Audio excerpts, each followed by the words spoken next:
Good morning. If I can ask everyone, I know we have hundreds here. If I can ask everyone to come kind of move up in here, there's plenty of room, there's chairs.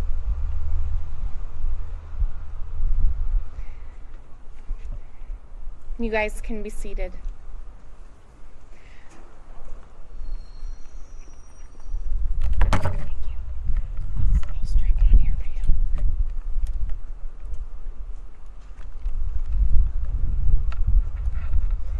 My name is Betsy Totten. I'm the Chief of Public Information here at Caltrans District 1. Thank you for coming to honor our fallen Caltrans workers. This is our second year holding this event, and I'm honored to be a part of it, and I know everyone else here, everyone that works in our district, the over 650 of you, are also honored to be a part of this. Behind me, you see 168 cones. Each cone represents a fallen highway worker from other areas of the state of California. During our ceremony today, we'll be adding 16 more cones to those ranks to honor the 15 fallen workers of District 1. District 1 is Del Norte, Humboldt, Lake, and Mendocino counties. After the program, we invite you to take a moment and walk through the cones to reflect on the lives of those who have died while working to improve our highways and keep us safe. Take as long as you need. Now, I'd like to introduce our District 1 Director, Charlie Fielder.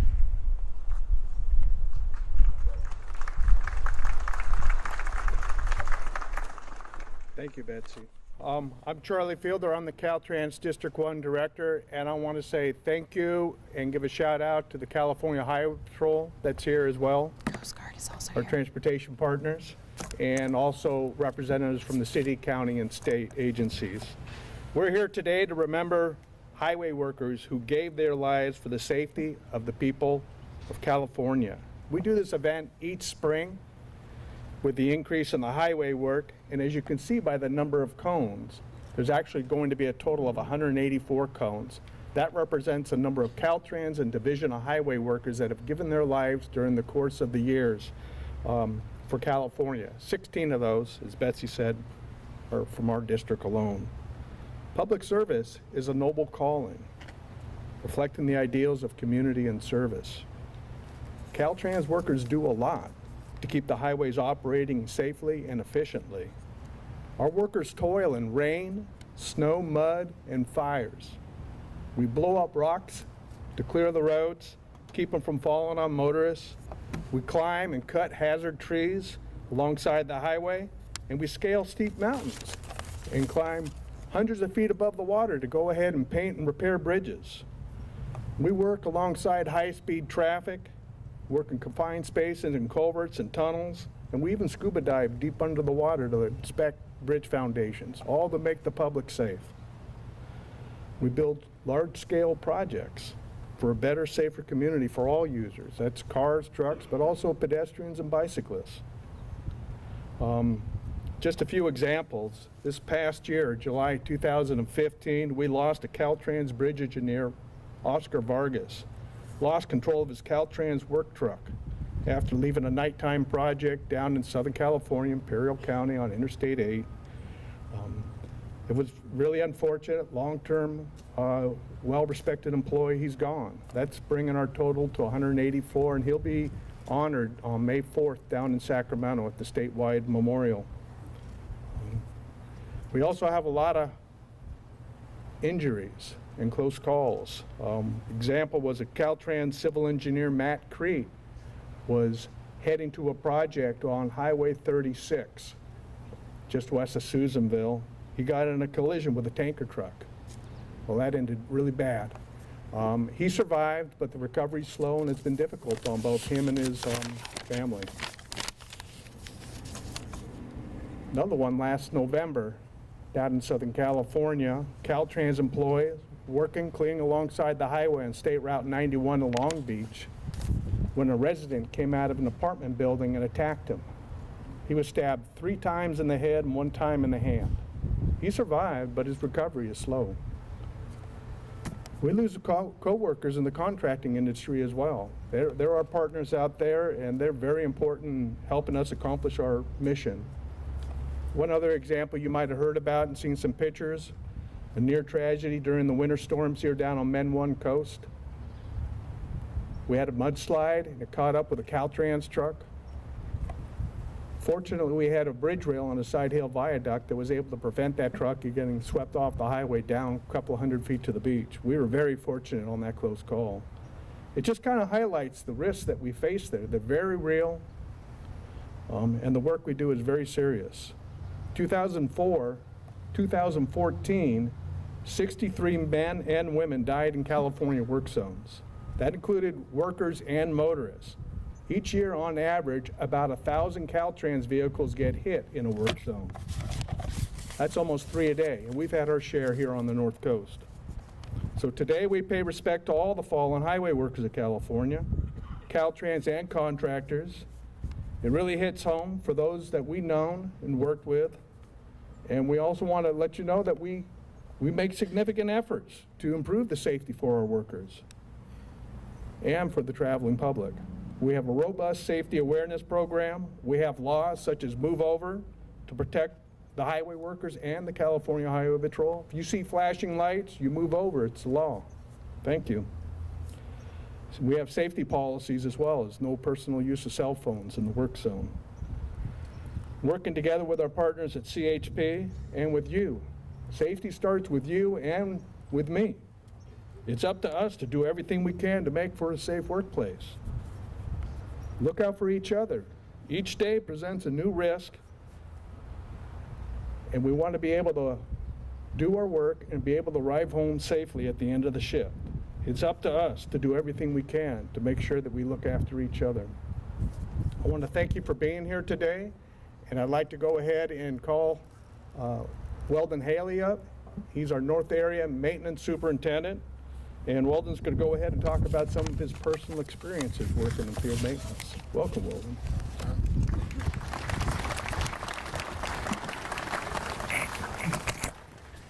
Good morning. That's close. It is indeed an honor to be invited to speak with you all this morning. I would first like to say to our new employees, and I know that there are many out there because I have the privilege to be on some of the hiring panels, welcome to the family. You will find that as you work closely together, side by side with your coworkers, that you learn about each other's lives. You can't help but become entwined. You also find through social media and the great job that our PIOs do, keeping everyone informed of the events in the district, just how big and caring our family is. Many here can attest to the fact that when a need arises, that we pull together to meet that need. See, I joined this family about 4 decades ago, and early on had a first-hand and real knowledge that this job comes with inherent dangers.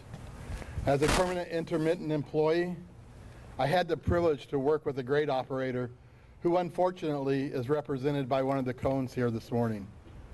Mr. Bill Abar worked on the Willow Creek 299 crew. He was working a night shift in Trinity County when the unthinkable happened. The slide cut loose from above and took the loader with Bill in it over the side to the Trinity River. This world should be a safer place 34 years later. We do a better job of advertising our presence on the highway. There are more signs, more visible clothing, and better equipment. Technological advances have made vehicles safer. They almost drive themselves. However, along with those advances, we are more distracted than ever. Cell phones, navigational systems, entertainment systems. In our beautiful part of California, today there are many more vehicles on the road, but about the same amount of lane miles that there were 34 years ago. Yet, we still have a job to do. Sometimes that means working very closely to moving traffic. It means sometimes we work in work zones, and sometimes we have to find a space in traffic to take care of a hazard. In maintenance, it means being out in weather when everyone else is urged to stay home. I take a lot of pride in what we in maintenance do, I also take pride in being a public servant. Even in the past tumultuous years and this ongoing uncertainty with contract negotiations, we have always risen to the task, and we will continue to do so. So during these job interviews, I'd like to ask, why Caltrans? What's the draw here? And many answers that they are looking for stability, they're looking for a retirement package. But my favorite is with a young guy I interviewed last year, and he's now working on the fence and guardrail crew. He had worked for the CCCs and wanted to serve the public by taking care of hiking trails. He said that he saw the highway system as the biggest trails that he could take care of for the public's use. I love that analogy, and I love that servant's heart. See, being a public servant is an honorable thing. There is sacrifice involved. When you're in maintenance, you miss things. Birthday parties, ball games, important family events. You rearrange holiday meals. Some of you are babies, are not even born yet, but I miss seeing the immaculate reception. You know, the completed pass between Joe Montana and Dwight Clark that started the 49ers on that pinnacle of football excellence during the 80s. I was working a slide. I had heard it on the radio, but it wasn't the same as seeing it in real life. We all have jobs to do. We have to stand for worker safety. It has to be more than a cute slogan.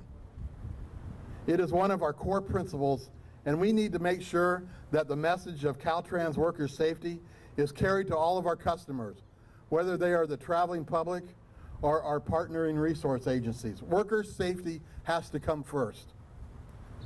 As an employee, it is your job to work as safe as you can, to follow established work practices, to protect the traveling public, and to watch out for your work family.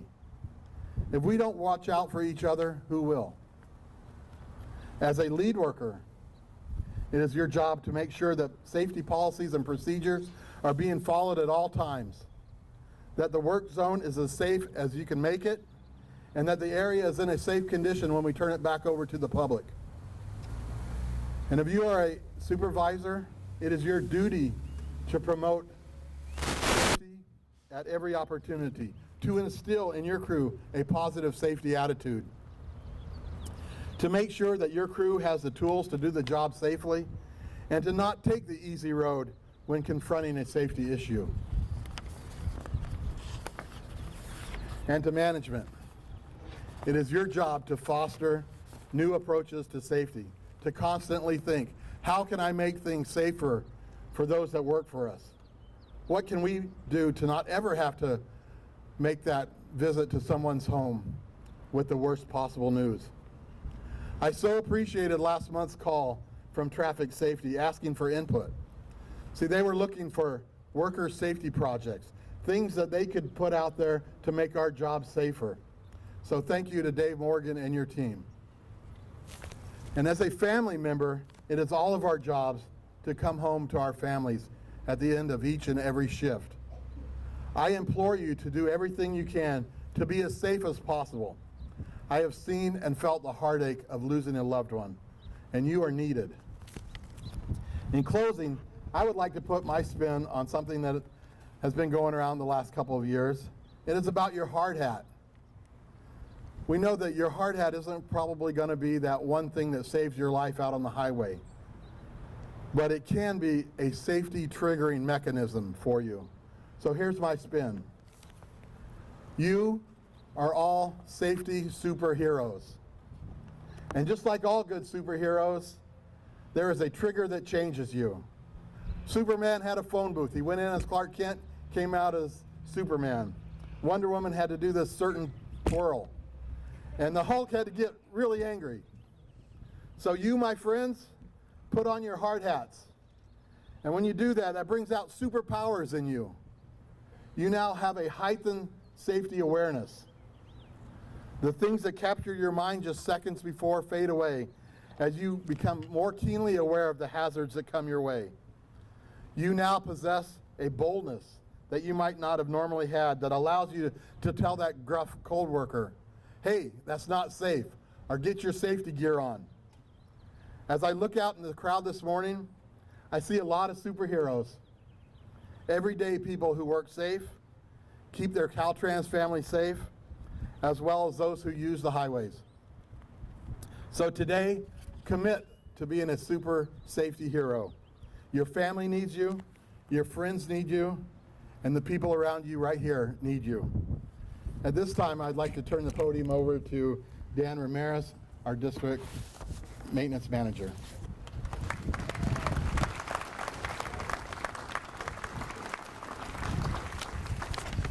Good morning, everyone. Betsy, I don't know why you put me after Weldon. That's challenging. Thank you again, Weldon, for coming up. Our maintenance employees work in some of the most dangerous environments around. Even though we take every safety precaution we possibly can, we can't control people behind the wheel, people driving drunk, distracted, tired, put our workers, our friends, and family members at risk. Regardless of what kind of traffic control we put in place or how many crash trucks we use supporting our crews, we never know what's going to happen. Sometimes things just do happen. It could be a rock slide or an errant motorist. You can try to plan for these things, but sometimes it's just out of your control. All you can do is hope that things come out okay. But as Weldon mentioned, William Abar, we had an incident this winter, like Charlie mentioned, down on the South Coast. That morning I received that phone call, and that morning was trying. We were, I think it made my heart skip a beat when I got that phone call because it just scared the heck out of me. Our operator came within inches of a bad day, about a 300-foot fall straight down to the ocean. Could have been very tragic, but thank God somebody was watching over him that day. It only takes a second for life to be changed forever. A single text message or maybe a glance at your phone to see who's calling may be enough of a distraction to cause a collision that could have terrible consequences. We can learn from those who have been taken from us too soon. We can learn that it's important to always do things safe and to always watch out for each other. Thank you again for everybody for showing up. It is just terrific to see all the orange out here. I now invite Humboldt Area Commander Brett Fabry to speak about the close relationship between Caltrans and the CHP. Thank you.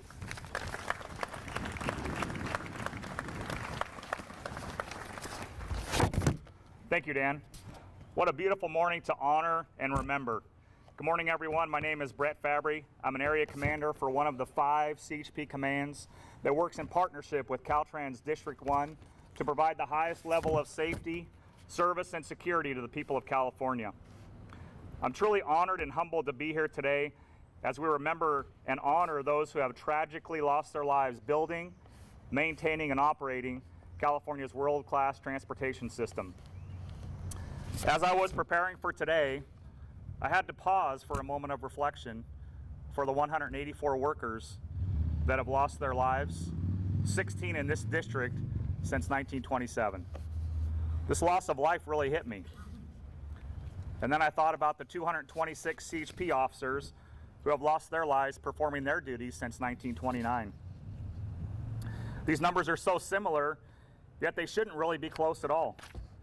This is over 400 state employees who have given their lives serving the people of California. Nationwide, the number of highway workers that have lost their lives each year is nearly equivalent to the number of police officers who lose their lives in the line of duty.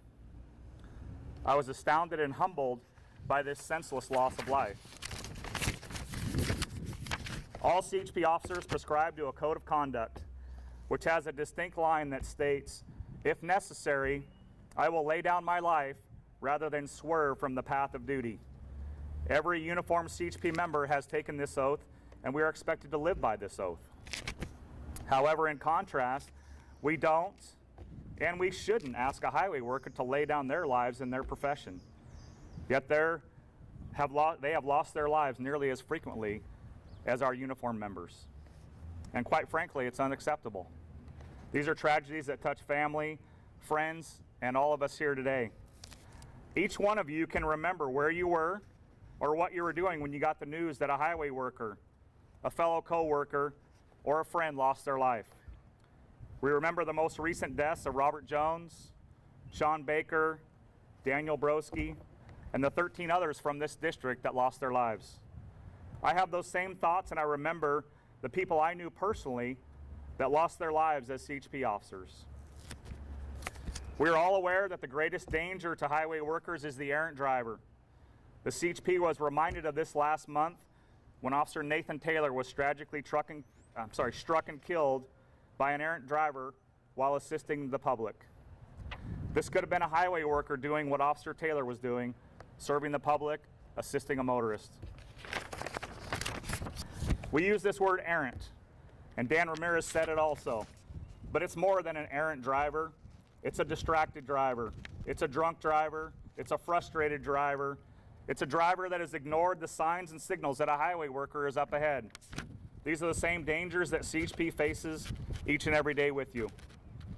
We all need to do something to change this, and we can all make a difference in the lives of highway workers, and it can start today. Look to your left and look to your right. Tell your coworker next to you, I'll watch out for you. Be your brothers and sisters' keeper and watch out for each other. Tell your family and friends about a highway worker or a CHP officer that lost their life. We all know someone, or we can find out about someone. Preach to your family and friends. Don't be a distracted driver, a drunk driver, or frustrated, especially when you see those traffic cones or those lights in the distance of a CHP cruiser or a highway worker. Remind them those are your friends, your family, and your coworkers out there on the highway. But do it today. Don't wait till tomorrow or until there's another senseless tragedy. Do it today to honor these 184 workers who have lost their lives, or for one of those 226 CHP officers that have lost their lives. And finally, I want to say thank you for giving me this moment today. I'm truly honored to be here. And lastly, God bless the family, friends, and coworkers of those highway workers who have given the ultimate sacrifice to serve the people of California. Thank you. Who's next? I should have known this, huh? You just, Brian Oh, okay. Georgeson. Look at that.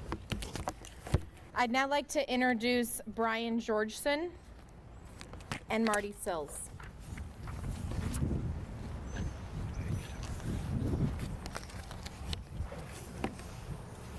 Thanks, Brett. Okay, before we read the names, we'd like to present the Caltrans District 1 Honor Guard.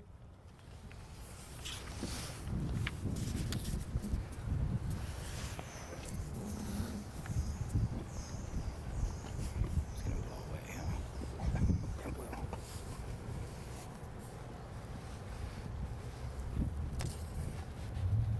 James Archer, Maintenance Superintendent, 1921. Cone placed by Caltrans Equipment Operator 2, Mark Rote. C.A. Turner, laborer, 1927. Cone placed by Caltrans Highway Maintenance Worker, Mike Fram.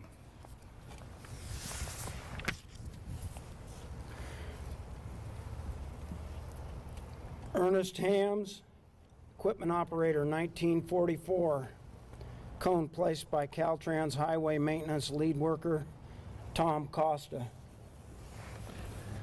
Orrin DeWar, Equipment Operator, 1946. Cone placed by Equipment Operator 1, Jory Fry.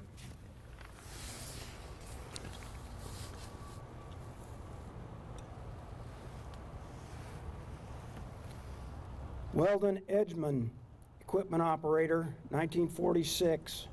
Cone placed by Caltrans Maintenance Worker, Mike O'Connell.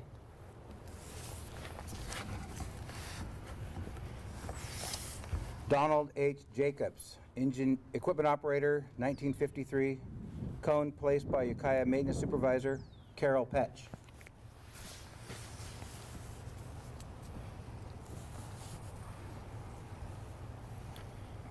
Carls L. Eslick, Equipment Operator, 1956. Cone placed by Caltrans Highway Maintenance Worker, Andre Roger.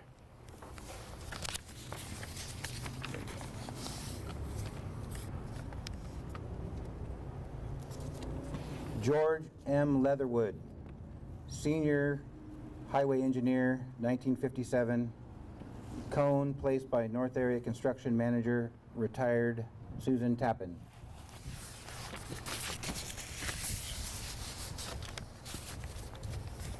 Wallace L. Chapman, Assistant Right-of-Way Agent, 1958. Cone placed by Associate Right-of-Way Agent Lisa Spellenberg.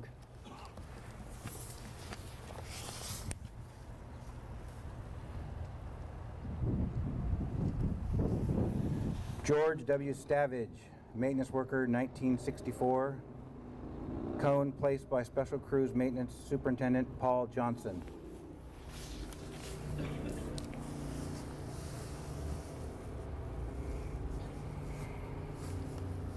Reno E. Redding, maintenance worker, 1968. Cone placed by Caltrans Equipment Operator 2, Meredith Vikstrom.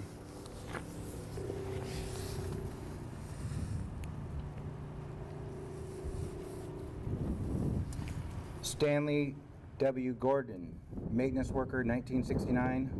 Cone placed by Caltrans Highway Maintenance Worker John Fernleaf.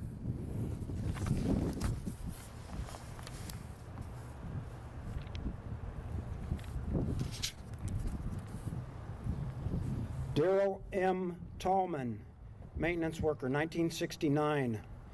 Cone placed by Caltrans Equipment Operator 2, Jason Branch.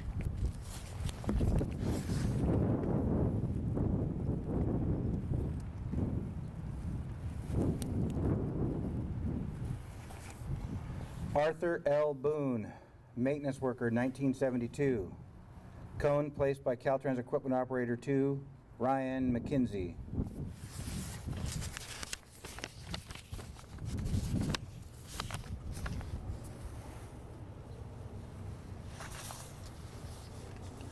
William Abar, Equipment Operator, 1983.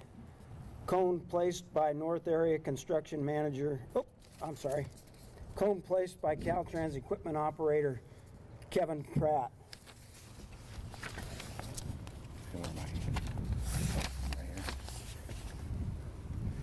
Dan Broski, engineering technician, 2005. Cone placed by Dan's son, Ian Broski.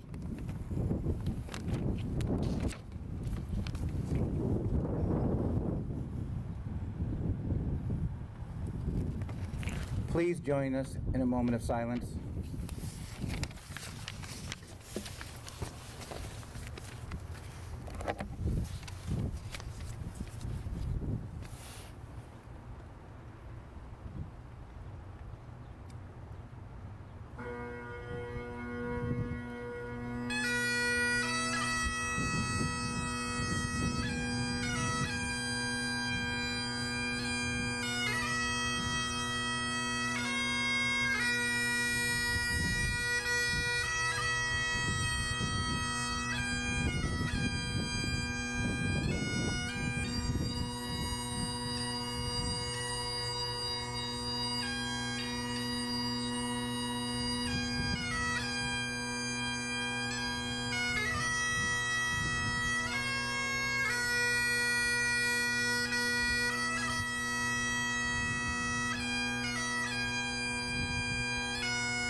We now are privileged and honored to have Miss Patsy Broski, Dan's wife, here to speak with us today.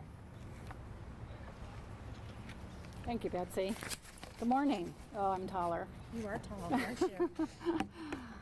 Thank you. Just stand up to it a little more. I think it would be very difficult to find a person who didn't know of the laws regarding handheld phones and driving, and yet not a day goes by where I don't seem to see someone driving and holding a handheld phone. There seems to be good education in regards to the dangers of the handheld phone, and yet we continue to see people putting their lives and others at risk. I think we would also agree that the general public is educated and reminded of the dangers of texting and driving, and yet statistics show that in 1 year alone, texting while driving caused 1.3 million crashes. Most people are now aware of the other laws that Charlie has spoken of, the Move Over Law, which took effect in 2007 and was amended in 2009 to add Caltrans vehicles to that law. I definitely see people move over for CHP, Caltrans, police. That's the good news. But I'm here today to talk about another type of road safety. And I'll start with a story about my husband. 11 years ago this July, Dan kissed me goodbye and drove up the driveway and went to work. Dan didn't come home that night. Dan never came home that night because he was working as a transportation engineering tech, and there was a large job on the Willits grade. It was a hot day in July, and he had told me that the week previous they had shut down the job due to a fire in the area. On that Monday, July 11, 2005, another fire broke out near the job site, and Dan was called back to the work site from taking his lunch in the Willits yard. He and Wes Nally, the foreman on the job, parked their trucks on the side of the road and started walking down to assess the situation. Wes says that Dan stated that he wanted to shut the job down, that it wasn't safe with the fire so close. Within minutes, Dan and Wes were run over by a dump truck. And why I know the minutes leading up to the accident was that Wes survived and Dan was killed. As the months after the accident followed, investigations produced information that to this day is very difficult to live with. Dan's accident was the cause of inattention in the work site. A contracted worker chose to take a personal cell phone call and turn his back to the active work zone. The worker was the spotter, and as the dump truck driver backed around the corner and came down, he stated that he never saw Wes or Dan, and he never saw the spotter instruct him not to proceed. Inattention in the work zone was the direct cause to losing Dan that day. My son Ian and I felt that the only way to survive the loss of Dan and to live with the fact that the accident was due to negligence was to do something positive. We didn't want any other family member to survive what we were trying to survive. So we worked closely with Will Kempton, previous director of the Department of Transportation, and Tammy McGowan, Assistant Deputy Director for Caltrans Public Affairs. We worked for 15 months to write policy that would ensure that safety in the cone zone became a higher priority. Will and Tammy were instrumental in making this difficult task become a reality. We successfully promoted our no phone in the cone zone, a play on words with the well-known slow in the cone zone. We were told that 15 months was a fast track for a Caltrans policy, but to Ian and I, it felt like it was a long time. I'm going to reach as part of that policy to you today. The use of communication or entertainment devices may distract employees, resulting in potential safety hazards, and can impair their ability to identify unsafe conditions. While in active work zones, personal communication devices are to be kept in off mode. This policy applies to all departmental employees and other persons working for the department. For consistency, this policy shall be incorporated into all contract documents so that it is applicable to consultant and contractors, employees in active work zones. When the policy was signed and adopted, it was unbelievably and coincidentally Dan's and my 30th wedding anniversary. The no phone in the cone zone is our legacy for Dan. Inattention in the work site.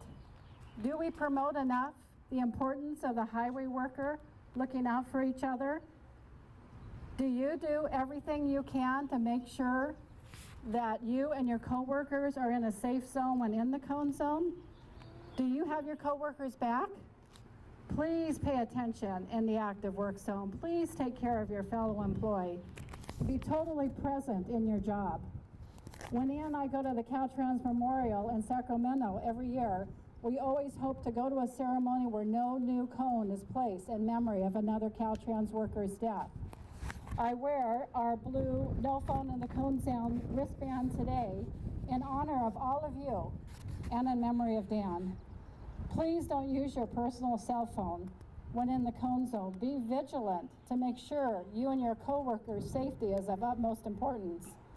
For years, I listened for Dan's truck to come back down that driveway.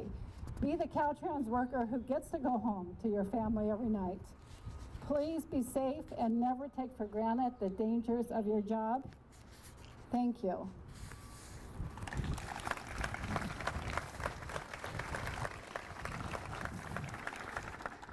And now I'd like to introduce North Region Construction Manager Gary Johnson.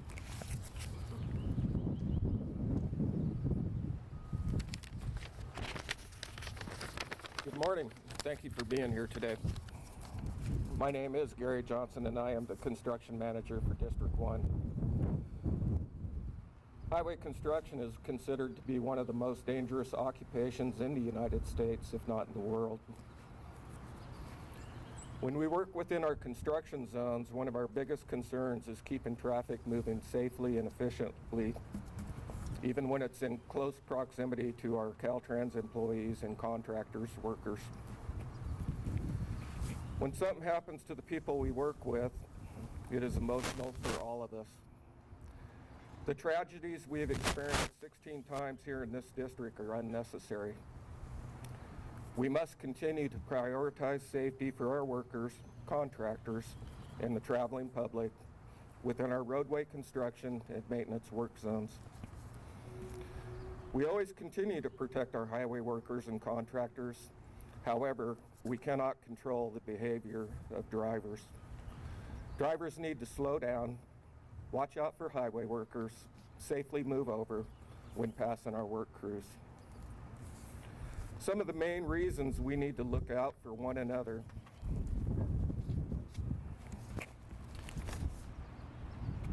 Watching out for one another will improve your own perception of safety in the work zone. By watching out for one another, we'll be able to avoid the regret that comes with being involved in a tragic accident. There is no would've, should've, could've scenario in an accident that does not happen. If a person is distracted, there is a much more higher chance there will be a mishap on the highway or within a construction work zone. Sometimes our perceptions fail us. We need to pay attention to that special gut instinct if it tells you something isn't right. Watching out for your fellow human being is the right thing to do. It is something that is ingrained in all of us. You can bet when I'm on the road, I will be watching out for your safety. It is my #1 priority.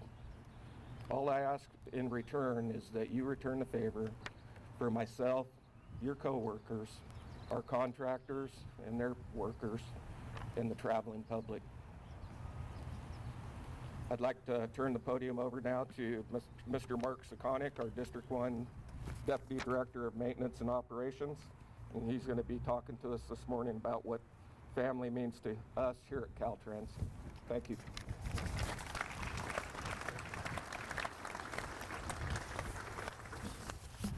Thank you, Gary. Caltrans family, what does that mean? Is it something we say to build teamwork? No. Anyone who's worked for Caltrans quickly learns to understand and appreciate the relationship formed within our staff. We care for one another. In field maintenance, our safety depends in a lot of ways on one another. The teamwork along with the time spent together forms a bond that extends well beyond our daily activities. Anytime a coworker is injured, everyone is impacted. You can see that impact throughout our district. We respond, not just with words, but with action, donating money, or providing assistance to get the worker's family to wherever they need to get in order to be with their loved one. When our employees come together as one, you really start to understand what the Caltrans family means. When we lose one of our own, there is a time of mourning.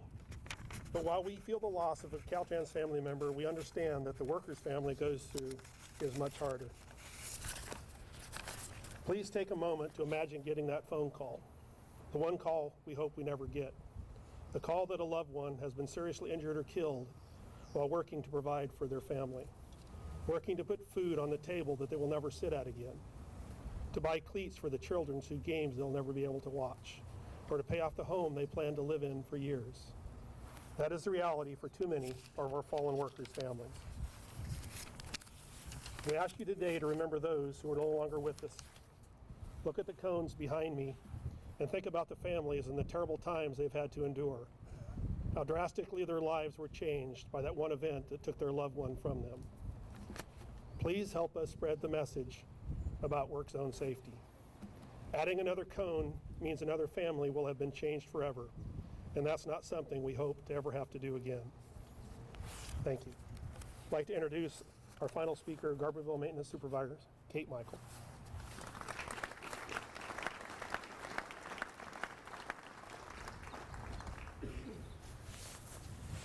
I don't think I'm that tall. Thank you, Mark. Looking out for each other means more than just keeping an eye out on traffic. It means making sure that the people around you are okay, even when you're not out at the job site. It means taking that extra few minutes to talk to the motorist that you just helped to assist. It means checking in with your coworker who may seem a little bit off that morning. It means communicating. We all deal with tragedy at some point in our lives, and some of us have to go through that more than others. Anyone who works out on the highways and responds to emergency events has likely had more than their fair share of these terrible experiences. But bottling that tragedy up, keeping it inside of you, that's poisonous. Talking helps to let that poison out. The tragedy of those experiences is not a burden that anybody should have to carry on alone. Talk to your spouse, the person that you're dating. Talk to a friend, your dog, your pillow. It doesn't really matter. Just talk it out. And if someone needs to talk to you, listen. That's all it takes. Just listen. We spend so much time of our waking hours with our coworkers, probably more than we do with our own families. It's not right, but we do. We do that. And everybody's heard that term, home away from home. Well, we are family away from family. That's us. This is our family. Our coworkers are our family, and it's important that we're there to support each other like we would a family. All the cones that have been placed out here today are because somebody lost their life. If we have to go through putting another cone down here, it's going to affect each and every one of us in some way. It will affect us. We have to be able to help each other through that. Today isn't just a reminder that we've lost members of our Caltrans family. It's a reminder to take care of each other. Our time in this world is short, but we can do so much for the people around us just by being there for them. Thank you.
Thank you again for everyone who attended today. Please take a moment, walk through the cones, and remember all the lives and what these cones represent. Thank you.